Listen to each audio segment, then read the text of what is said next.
Pernahkah kamu tahu dengan burung ini? Dia adalah burung belibis cemara, Canachites canadensis. Juga dikenal sebagai belibis Kanada, ayam belibis cemara atau ayam bodoh adalah belibis berukuran sedang yang terkait erat dengan hutan boreal, konifer atau taiga di Amerika Utara. Ini adalah salah satu spesies belibis yang paling banyak hidup di pohon, cukup beradaptasi untuk bertengger dan bergerak di pepohonan. Ketika didekati oleh predator, ia sangat mengandalkan kamuflase dan ketidakmampuannya bergerak. Misalkan membiarkan orang mendekat hingga beberapa meter sebelum akhirnya terbang. Burung belibis cemara termasuk yang paling pendiam di antara semua jenis belibis, tetapi mereka tetap memiliki sejumlah suara yang digunakan untuk memperingatkan adanya predator, untuk mengusir penyusup teritorial, untuk menjaga kekompakan kelompok anak, atau untuk membuat pengeraman. Pada subspesies Franklin, penjantan teritorial terkenal dengan pertunjukan tepukan sayapnya.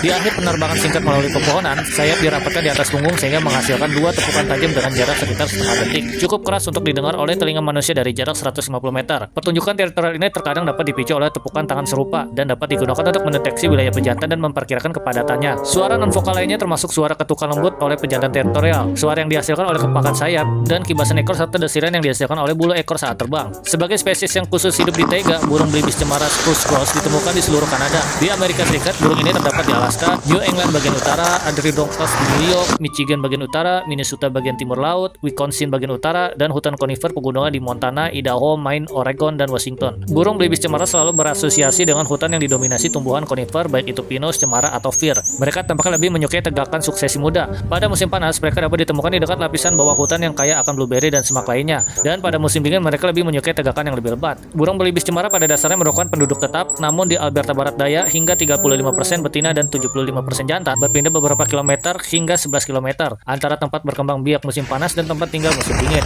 Pergerakan serupa juga telah didokumentasikan di Alaska dan New Brunswick, Kanada. Makanan pokok musim dingin adalah jarum konifer yang dipetik langsung dari pohon. Lebih disukai dari bagian tengah tajuk pohon pinus, meskipun konifer lain seperti cemara juga dimanfaatkan. Jarum cemara kaya akan kalsium dan peningkatan penggunaannya oleh betina di musim semi mungkin terkait dengan produksi telur pada musim panas. Burung-burung dapat mencari makanan di makan beri, tumbuhan hijau seperti daun blueberry, jamur, dan beberapa serangga. Pada musim dingin, hanya jarum konifer yang dikonsumsi. Meskipun telah dianggap sebagai spesies yang kurang terancam oleh IUCN, di Amerika Serikat burung ini merupakan spesies yang dilindungi menurut peraturan perburuan di banyak negara bagian utara. Burung belibis cemara dapat diburu di Alaska dari tanggal 10 Agustus hingga 31 Maret dan di beberapa wilayah hingga 15 Mei menurut Departemen Perikanan dan Satwa Liar Alaska. Sebaliknya, burung belibis cemara dianggap terancam di wilayah selatannya, terdapat sebagai terancam punah di New York dan Vermont, dan sangat terancam di Wisconsin menurut Naturself. Itulah seputar burung belibis cemara yang sangat lucu dan unik.